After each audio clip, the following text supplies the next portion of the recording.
How's everyone doing? Amazing. Good, good, good. Well, thank you so much for carving time out of your day to come and spend some time with us. We certainly do want to start on time. We do have some families that are online, and again, hopefully we'll see more families come out. But my name is Lamar Gorey, for those of you that I do not know, and I have the incredible privilege of serving as superintendent here in Duncanville ISD. And that's capacity. I welcome you to our town hall meeting as we talk about those things that we can do to positively impact attendance in our school system. But one thing I want to do first off, of course, is to welcome some of our board trustees here. We have our board president, Colton, with us. We have, thank you so much for being here. We have our vice president, trustee Vera Cruz, and certainly we have our trustee Dr. Flowers here too. So thank our trustees for coming out. Also, I want to welcome our friends from Groundworks, which is a partnership that we will speak a little bit about tonight. And when we talk about Groundworks and what they're doing, is that one thing that we identified that we do believe is preventing our children from chasing their wildest dreams is school attendance. And Groundworks is helping us, I like to say, not just help students come to school, but at the same time, they're helping us to really look at the family component and how can we build stronger family components that will positively affect not just the child that may be in school today, but even children that are in the future. Things that we're learning. We had the senior leadership team had an opportunity to actually go into the community with Groundworks, and just that one day, there were so many things that we learned that, quite frankly, we hadn't thought about that impact students coming to school. So thank you, our Groundwork friends, for being with us today. One thing I'll tell you, if you can go to the next slide there, is that I live by this motto that if we provide championship learning experiences for every child every day, then every child has an opportunity to go pro in something. Whether we're talking about going pro, whether we talk about chasing your wildest dreams, whatever we talk about, we know we need our babies in school, and we want to certainly take every effort to work with our families. We want to be positive. We want to be proactive. We don't want this to be punitive. We want to do those things that we can do to be proactive. So, the room may not be full of parents, but we're just as encouraged and will continue to work in this space and continue to build on those initiatives so that our students and our families are taking advantage of what school has to offer. So thank you for coming out, and thank our friends that are with us virtually tonight. We do have some families that are on virtual, and we do thank them for carving time out, and just ask you to just hang in there with us and continue to let us continue to build on those things that will be better for our school system in the long run. So thank you for coming out. At this time, I'd like to turn the program back over to Ms. Hudson, and thank Ms. Hudson too publicly for her work in leading our efforts as we look to do everything we can to improve attendance in our district. Yay, Ms. Hudson. Thank you, Dr. Gorey. First, I want to make sure to acknowledge Ms. Alicia Bradley, who is the Director of Student Services. Attendance efforts really lie within her area of responsibility, and I am so grateful to have her on the Student Services and Campus Support Team. So she is the brainchild behind a lot of the things that you're going to be seeing coming out of the district as far as our attendance efforts are concerned. But what I wanted to share with you all tonight is that this topic tonight, attendance, is a topic that is super important for our district. And we wanted to provide families an opportunity to have their voices heard. And so our purpose for tonight is really just to listen and learn about what's going on in families, but also so that we can start being better partners with our families to provide supports. And so you will notice that our tables are set so that we have conversation tonight. And even though we've got a smaller number, and we'll welcome those who come in a little bit later, in just a little bit we'll start grouping a little bit differently so that we can facilitate some of those conversations, because the goal tonight really is to listen, to hear what's happening in families so that we can start working towards solutions to make sure that our attendance is more improved. So I just want to thank you again for coming here tonight. Your perspective is really going to help shape the things that we're doing next step for our district. So I'm going to turn it over to Ms. Bradley, our Director of Student Services. Good evening, everyone. And thank you for being here. Thank you for being online. To our Board of Trustees, to Dr. Gorey, Thank you for the opportunity to stand before you all and communicate how important attendance is. Again, I serve as the Director of Student Services here in Duncanville ISD, and I want to ensure that I'm communicating at all times how important it is for us with attendance, because we are the city of champions, and we believe that champions attend and champions will win. So today I want to talk with you a little bit about our average daily attendance as well as our chronic absenteeism. So we're going to start on the left side. You'll have our average daily attendance, and it's how the state of Texas determines our school funding. It measures how many students are in school on average on any given day.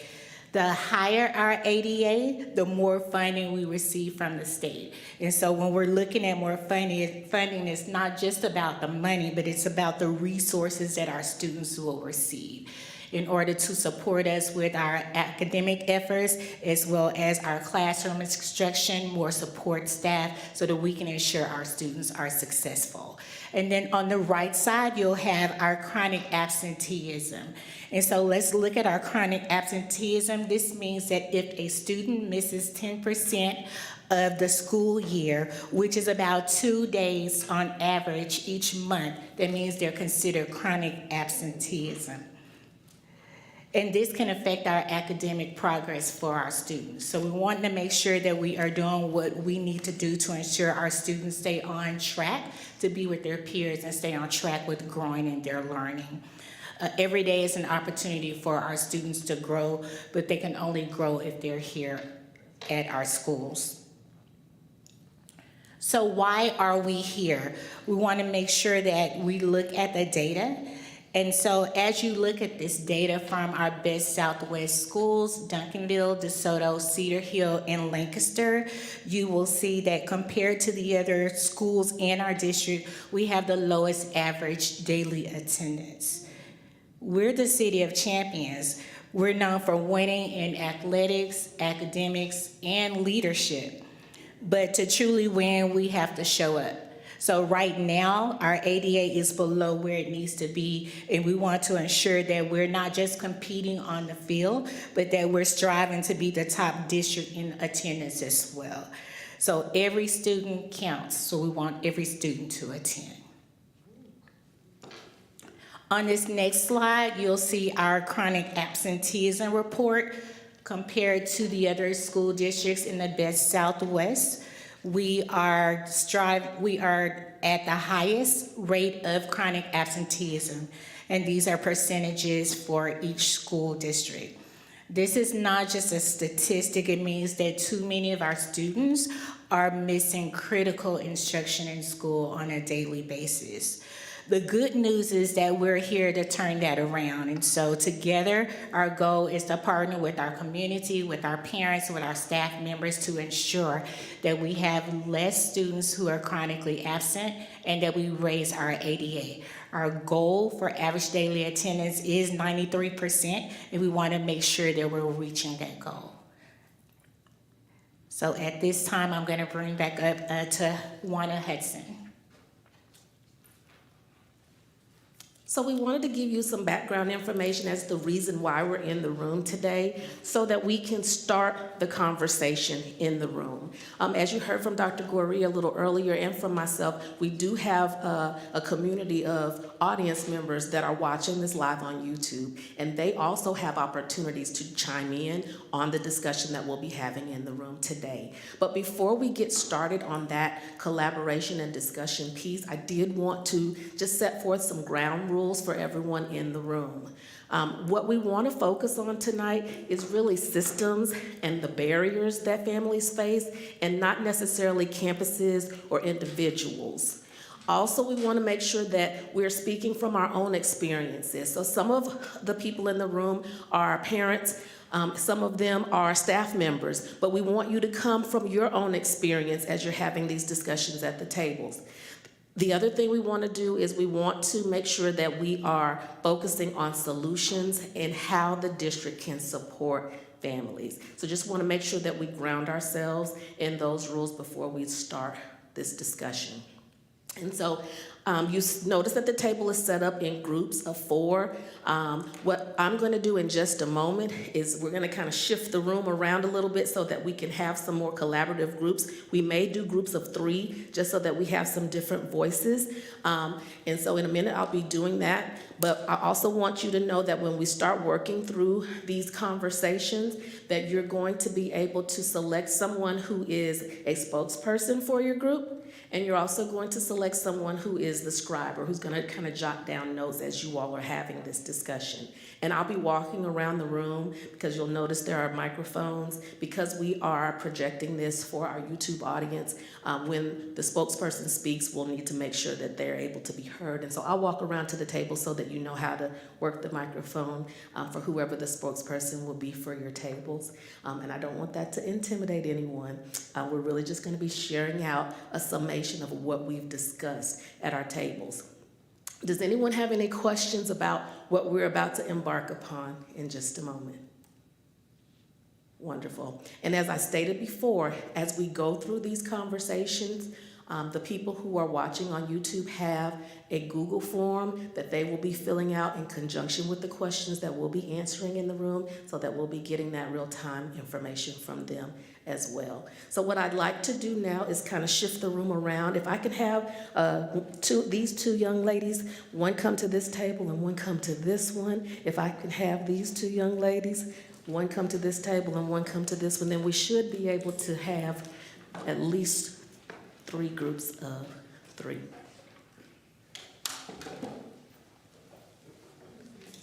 Give you an opportunity to do that now. Yes, and please introduce yourself. Say hello to your table mates.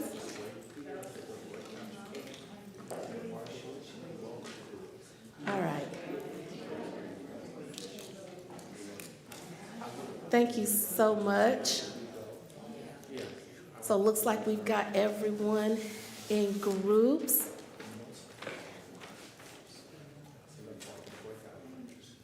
So what we're going to do now is to start the discussion. I'm going to show you a few questions, and then you are going to have an opportunity to really have some deep conversations within your table groups to talk about the things that you see on the next screen. And my ask of you is to be candid. Be honest about what you've seen, what you've heard, even if it's from a neighbor, even if it's from another family member, someone in the community, so that we can start collecting information and working towards solutions, okay? So here is the slide with our first set of questions. This is talking about barriers to attendance. You'll notice there's a QR code for those who are on YouTube. They have these same questions there. And the questions that I want you all to discuss at your table are: what makes getting to school on time the hardest for your family? Let's say you are an employee here in the district, but you have children here in the district too. Are there days when things are tough to get to school? What are those barriers that you might find? What gets in the way of attendance that schools might not always see?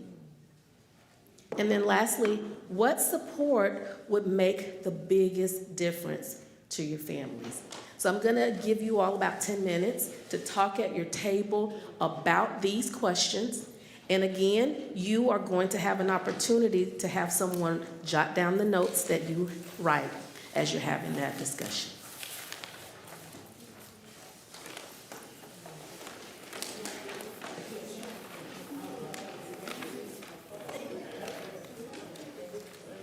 If you're watching on YouTube, now's the time for you to click the link and go ahead and answer those questions.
All right, table groups, you have about a minute and a half to summarize and prepare to share out.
I want to say thank you again to our YouTube audience. We are receiving your responses, so thank you for engaging with us virtually tonight.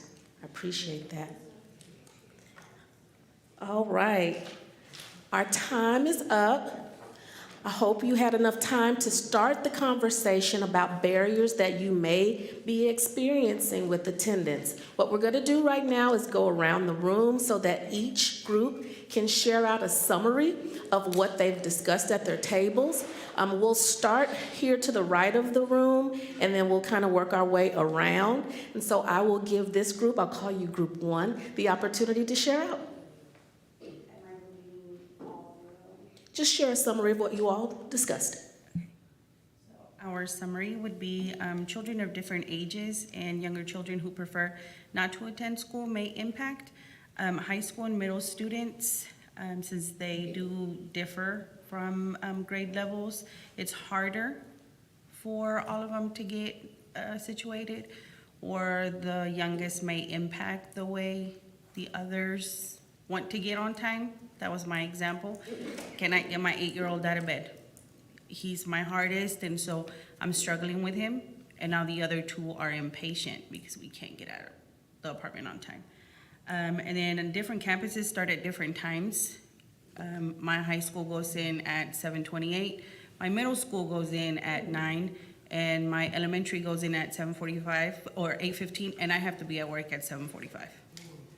So that's another obstacle there. And then what would be the biggest difference? It would probably be an opportunity for parents to drop off their students, or for the students to be able to go inside, for parents that have to be at work at a certain time. And then we all have kids at different schools that go in at a different time. Thank you so much for sharing. And just as a reminder to everyone in the room and those online, that's what tonight is all about. There's no judgment here. We're really here to just listen so that we can start working on solutions. So thank you so much for sharing your perspective and your experience. Group 2. All right, group 2, we piggyback pretty much off of the same exact issues. For question 1, what makes getting to school on time the hardest for your family? We have a parent with 4 children, and 1 senior just graduated, but it was time management because the younger one didn't quite gel with getting up and moving. He wakes the younger one up first, and then the rest are transitioning very fastly, but the younger one is holding up the progression of everyone else in the house. So we said it was an age issue for maturity. Some solutions: preparing clothes prior to them actually having to go to school. So prepare the clothes for the week and fill up gas tanks prior to. That way his student 2 and 3 can go to the high school together while he drops student 4 off on time. Loss of transportation was their next issue of things that seem to get in the way that are not visible to the eye, and illnesses and bullying. And part of bullying is the communication barrier and the speech impediments and other issues that cause embarrassment, like clothing, lack of funds, or lack of finances in your home. Our third thing was what support would make the biggest difference. We heard in the streets, van carpooling would make a difference. If a child is sick and another child is not sick but needs a ride home, ride to the school, that parent could call almost like an Uber and say, hi, they cannot catch the bus, or I cannot drop them off. Can a van carpool pick that student up so they don't get an attendance issue while this student is getting better at home? Another parent on the survey said if a $10 warning ticket was issued before it became chronic, that would give awareness after 3 infractions. If you touch, a parent said this, if you touch the parent's pocket, that'll touch the discipline at home for that student to go ahead and get to school. And the last suggestion was, is there a way to have a sign up for students within the 2-mile radius to actually be able to be picked up by the bus? If they're not outside of 2 miles, they have to walk, and the inclement weather causes those that are sick not to want to walk. Thank you so much, Group 2, for sharing. I appreciate your experiences and the feedback that you're providing to us. Group 3? Okay, so questions 1 and 2 kind of merge together, but piggyback off of what Group 1 and Group 2 stated is that transportation is a struggle for many of our families. Some families only have 1 car, and sometimes that's not a reliable mode of transportation either. So if that breaks down, now the students do not have transportation, whether or not they qualify for bus transportation or not. A lot of our parents work late nights and evenings, so they come home early in the morning. That's their time to rest. Maybe they lay down for an hour, 2, 3 hours, and oftentimes they get up late. And now they're trying to get the kids out of the home to go to school. Our parents and our students do suffer from some sicknesses and illnesses. Sometimes people may assume that they're faking it, but a lot of our students are suffering from mental health issues, which then in turn impacts how a parent internalizes the emotions and not being able to help their student, and then it impacts the other members in the household as well. And honestly, what we've discussed is that sometimes there's just not a lack of motivation on the parent side and the student side. It's very easy for a parent to say, you can miss school today. Oh, you don't feel like it? You can miss school today. And by the time you know it, 2 absences turn into 4 absences, and it starts to double and double and double because it's a pattern that has allowed to occur within their household. We also have students that are staying with other relatives so that their parents can work. So the relatives don't necessarily live in district, they may live out of the district. So that requires parents to come and pick them up, get them to school, and if they only have 1 mode of transportation and that breaks down, now you have a problem there as well. There are some families that we do know they struggle financially, but they are really not even aware of the available resources within the district and within the community, such as the Panther Pantry. So it's making those resources more available to them as well, and then even possibly consider providing mental health resources to not just our students, but to our families as well, and it's educating the parents. So that they can then repeat the importance of education. And then we also talked about if transportation were provided to students that live within a 2-mile radius, would that increase students coming to school? And of course, we don't know the answer to that, but yeah. Thank you so much for sharing. Thank you. We'll have Group 4 share out. Who's going to be the spokesperson for Group 4?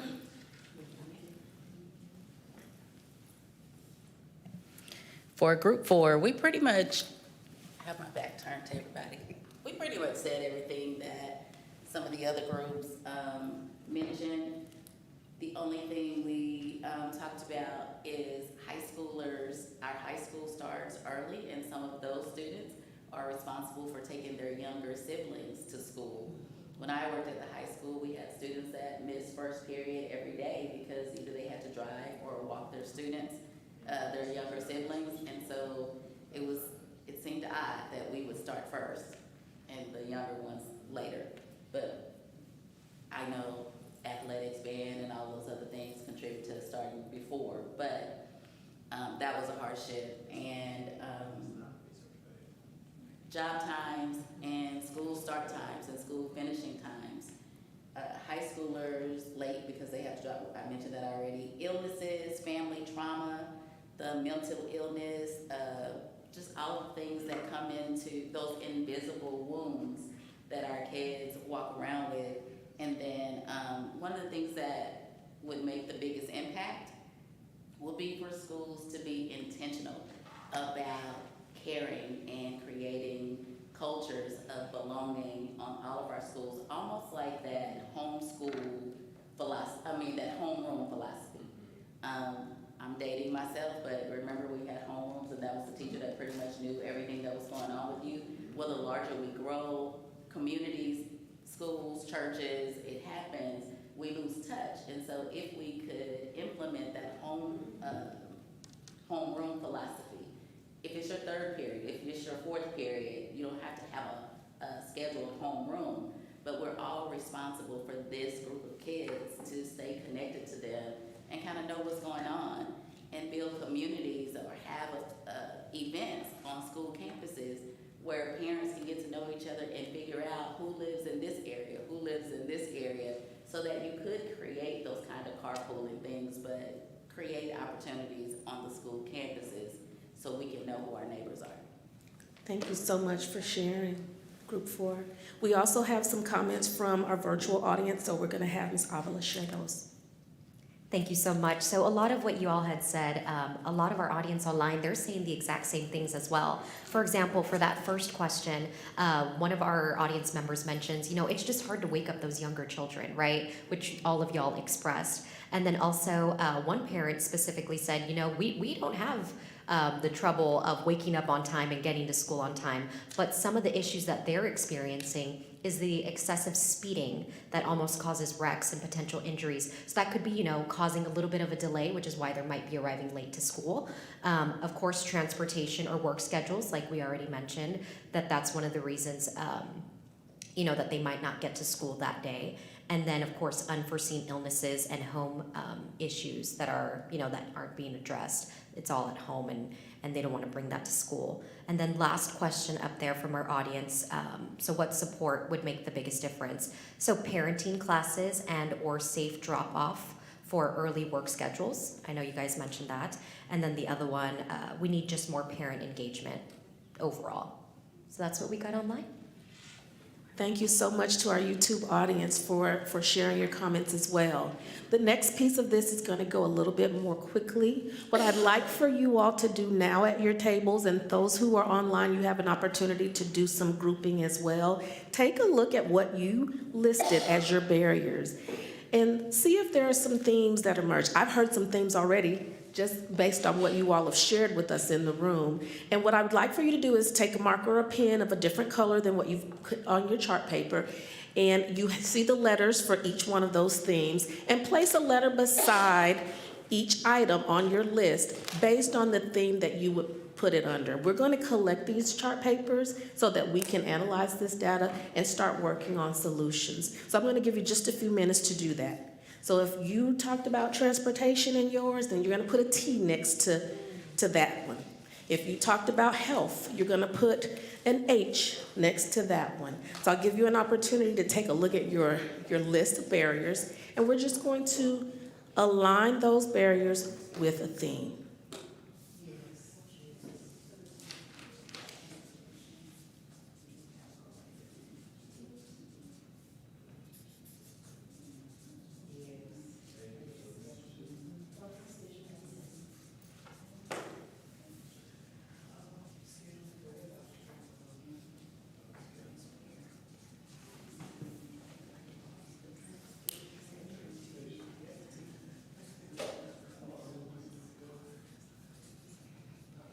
As you're working in your groups, you'll notice when we start to look at our barriers and themes, we start painting a picture. We get to see what really is the main cause of some of the barriers that we have. And when we look at this as a group, at the district level, we'll be able to take those themes and start addressing them by theme so that we can start building solutions.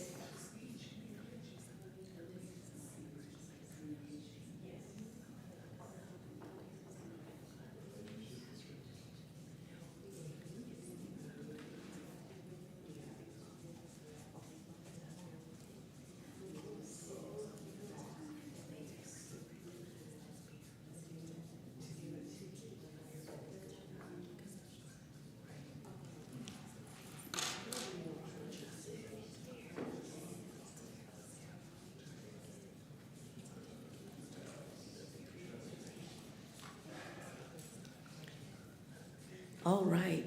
I've walked around the room. It looks like most of our groups have already had an opportunity to do that. So we're going to shift into the next portion of our time together. This is going to kind of get us started on working towards those solutions. And I want to thank you again. I feel like a broken record, but I don't think I can thank you enough for the value you are giving to the district team as we're trying to come together and figure out how we can assist families with this absenteeism and chronic absenteeism issue. So the next piece of what we're going to do together tonight is about the help. We kind of started that conversation with your last question on barriers. You should have a second piece of chart paper on your tables. This time you're going to answer these 3 questions around solutions. If you could change one thing to support attendance in our district, what would it be? Sky's the limit. There's no wrong answer here. Then we'd like to know what has worked for your family, even in a small way. We heard a little bit about this earlier about having a routine at home and laying out clothes for the week. That's something that one family shared that helped them. What are some other things that have helped your family, even if it's in a small way? And then the last thing is, what support do you wish schools either provided or just things that you wish our schools understood? So we're going to set that timer for 10 minutes again and give you an opportunity to talk solutions at your tables right now.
We have about 5 more minutes for you all to discuss. I'm going to ask you just very briefly, with the show of hands, 5 meaning yes, I need all 5 of these minutes to have our discussion. 4, 3, 2, or 1. Show me by a show of hands how much time you need. 5 minutes. We need the 5. Okay, All right. Thank you. we can speak. I see a happy me. We're going to go with 4 more minutes. 4 more minutes.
Okay, we've got about 40 seconds left, so I'll give you an opportunity to wrap up your thoughts.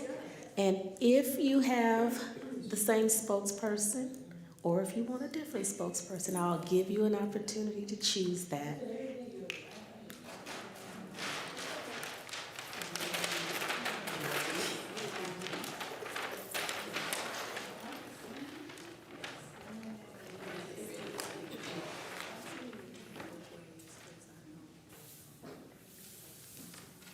Okay, we are going to start the opposite way this time. So we started with group 1, so we're going to end with group 1 this time. So we're going to start with our virtual audience first.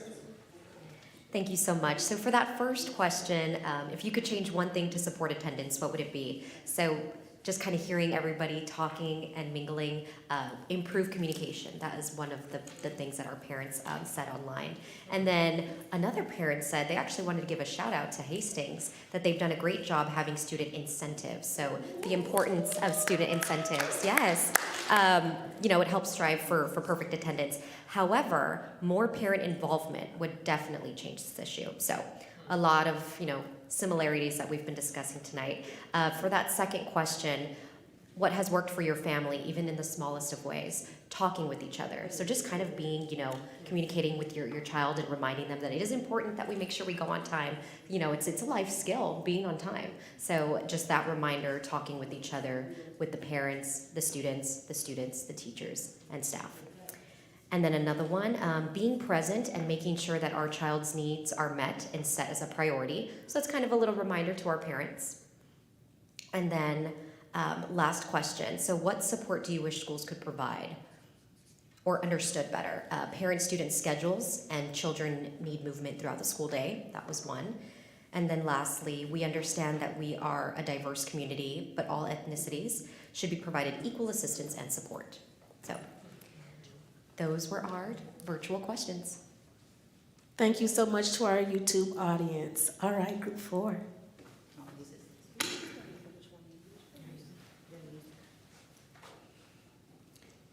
We talked about creating venues for parents to be able to create community, families of communities, almost like the larger churches, the home group, the small groups, and creating opportunities for them to get to know who each other are, and you're my neighbor, and those kind of things.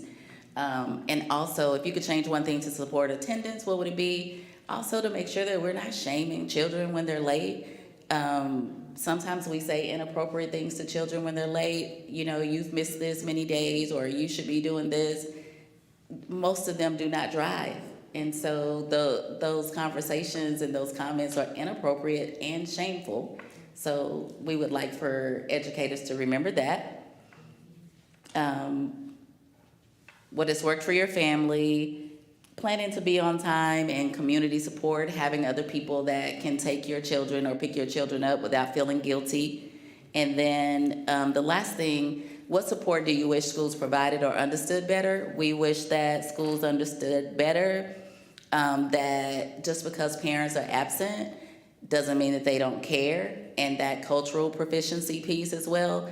But a lot of times the assumption is made that because parents don't show up, I've never seen this parent at a parent conference or open house. We assume that they don't care, and that doesn't mean that. And I shared with our group that my mom had an 8th grade education. She was never at school.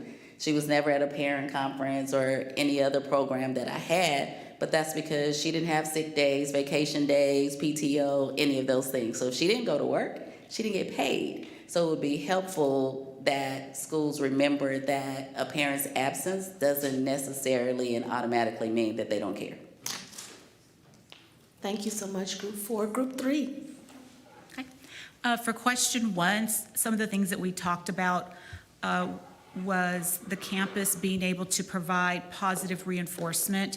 And we know the kids that come to school, they're automatically going to get those, but really pinpointing the students that are not coming to school regularly and follow up, even if it's just a praise call, leaving a voicemail message on the parent's cell phone, or sending an email really quick, praising them and their child for coming to school.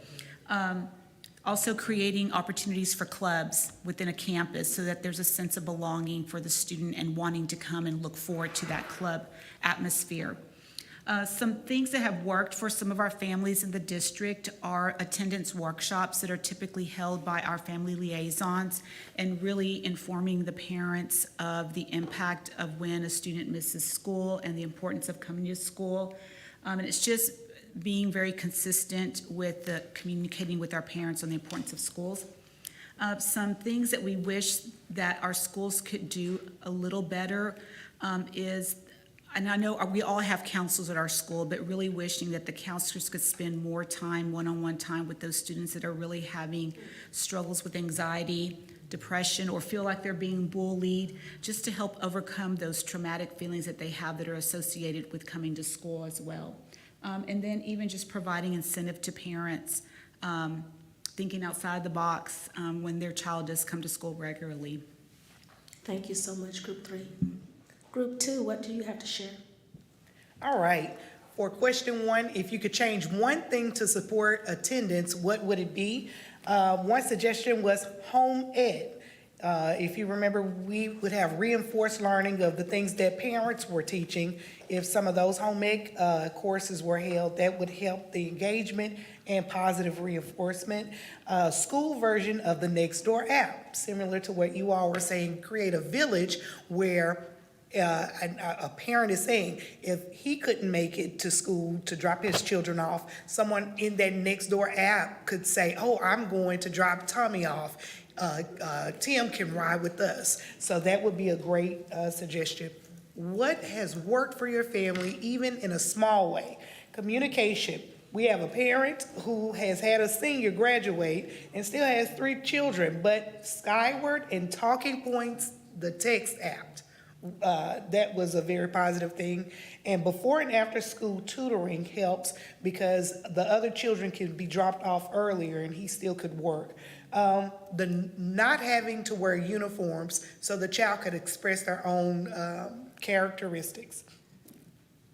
3, what support do you wish schools provided or understood better? A suggestion was mental health. If there could be an on-site psychiatrist at schools or even one that floated throughout a perimeter of schools to offer more mental health opportunities, because when trauma happens at night and that student is dropped off that next day, their focus is not on the school work, it's still on the incident that they just ran into.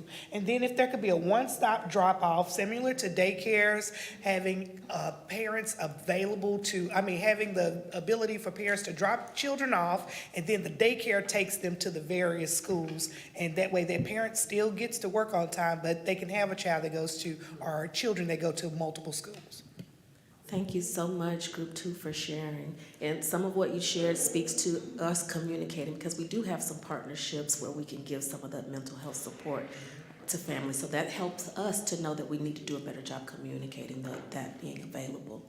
All right, Group 1, last but not least. If you could change one thing to support attendance, what would it be? We said reward system, like when we potty train our kids. We could do that for my 8-year-old that does not want to get out of bed. Schools facilitate early drop-offs or partner with local organizations for early drop-offs, either free services or a sliding scale. What worked for your family, even in a small way?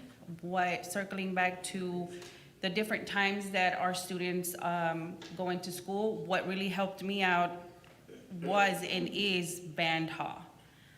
So since I have to be at work at 7:45 and my middle school goes in at 9, I can drop her off by 7:30 and she stays in band hall. I don't have to worry about her being out by herself or anyone coming up to her because she's a little girl that's just sitting out there, right? Or I don't have to ask one of my principals to let me leave so that I could take her to school. So that if we could have before class starts, that would probably help out a lot of parents. And then what support do you wish schools provided or understood better? We circled back to the caring and creating cultures of community, homeroom philosophy. If the parents in the school had more awareness of what families are going through, circling back to you, we could probably offer them better support. Thank you so much, Group 1. So guys, this has been really eye-opening. You all are not even aware how much value you are giving to us as district leaders as we try to work to support with solutions. I've heard some really clear themes tonight. Transportation has come up, scheduling has come up, communication has come up. Those things are going to help us as we develop our next steps. So what I want to be clear about and honest with you about is we may not find every solution or the perfect solution in this room, but your voice tonight has helped us go in the right direction. And for that, I am truly thankful to you. I'm going to turn it over now to Mr. Graham so that he can close us out for this evening. All right, good evening to everyone. As we close out tonight, I want to first say thank you for coming out But let's also understand that when we think about attendance, we've been working very hard to ensure that we're doing everything we can to push that attendance above where it currently is. You saw the data originally with us versus some of the other districts around us. And we saw where we sat in that area. Now we want to change that. Let's talk about some of the next steps. We know that we'll first of all look at the data and information that you've given us tonight. We'll take that information, we'll look at some of those innovative items that you've given us tonight and create more plans to add to the things that we are currently doing in Duncanville. You say, well, what are you doing in Duncanville? Why is that number so low? Are we working very hard in these schools? Well, let me explain some of those things that we're currently doing in Duncanville. First, with data, we can tell you any amount of data about attendance in Duncanville. We know that on Fridays, that's going to be our lowest day of attendance. We know on Fridays before a holiday, that's going to be even lower than any other day. We know that if it's a weather event, it's going to be the lowest. We know what grade levels. We know pre-K is a low level. We know that 9th grade is a low level. We know that the 12th grade is a low level. Currently, the PEIMS department sends out attendance data every single day to every campus and every administrator in the district. So we know where we're at every single day. We look at that data, we pinpoint those schools that need that extra help. We've come up with this attendance incentive plan that Ms. Bradley and Ms. Hudson and the team are working on to ensure that every campus has something that they're doing to incentivize students for coming to school.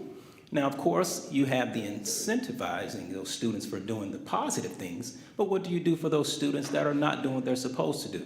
Of course, that's when that truancy part comes in, and we do have our truancy officers that are going to the schools and applying that particular pressure on students, because there has to be some consequences for not attending school, because as Mrs. Bradley stated in the beginning, it is the law that students have to come to school.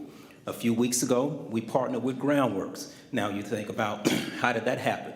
We've been working with Commit over the last 2 years, and Commit has allowed us to look at our data in different ways to come up with strategic ways to try to pinpoint what's going on with our particular attendance.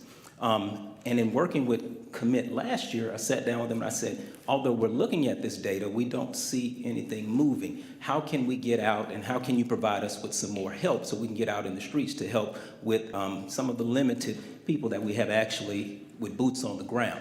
So that's when they helped us with getting Groundwork to come out to actually go to the homes, and they've been doing that for the last month to actually try to go see if we can get some of these students back to school, and also just talk to our parents to see what the issues are. That helps us, but what really helps us is when we start looking at each campus and we start looking at what could possibly change what's happening with the students that are not coming to school. I was thinking about something just the other day. We look at the data, we see that our high school has about an 89% attendance rate, okay? We have about 12 other schools that are above a 94 with their particular attendance.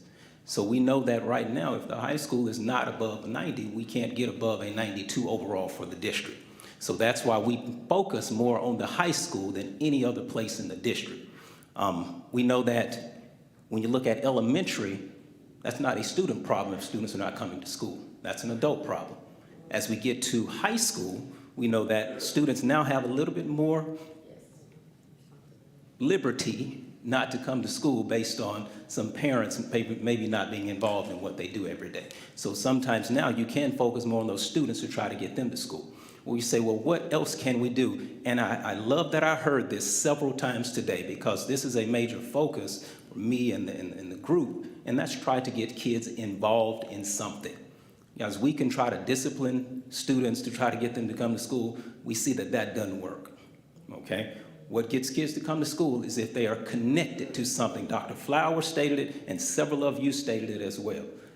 We have to get them connected to something, and that's more clubs and organizations, which we do a great job of sports and fine arts in Duncanville. No problem there, but it's those other clubs. It's the knitting club and the gaming club, and all those different things that gets those kids that are not connected to anything. What's the difference between Duncanville and some of the other districts?